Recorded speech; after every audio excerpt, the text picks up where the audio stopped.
Vai escorregar na unha, sempre mais. Mas proteção. Mas é melhor que a chinela, né? Não, que a chinela é melhor.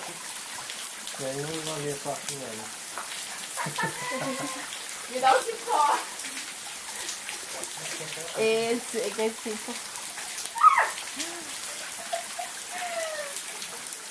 Anda, fica a câmera aqui na foto. Essa é a Gruta do Terror. É muito feia.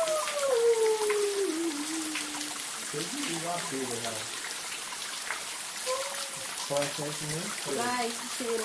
Tira. Água natural, É até raposa, velho. mineral, Como é que chama? acácia. Não, ela tem sulfato de não sei o que lá. O fato terror. Essa cor. Ei! Cadê a professora de biologia aí? Vai procurar ela. Fernanda. Nanda, Solicitam sua presença aqui. estão solicitando sua presença aqui. Agora viu meu descendo que eu não vou cair.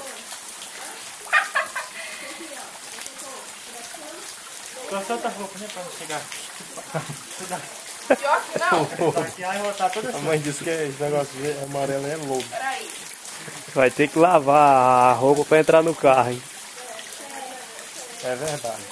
Só um pouquinho dá pra lavar e botar pra secar essa questão boa. O problema é o sol quente. Não, esquenta mais tarde. Ficou meio dia aí, tá? O sol tão quente que você vai querer ir embora. Eu nem gosto da ideia do sol esquentar. Não caí, viu? Ô, penturinho.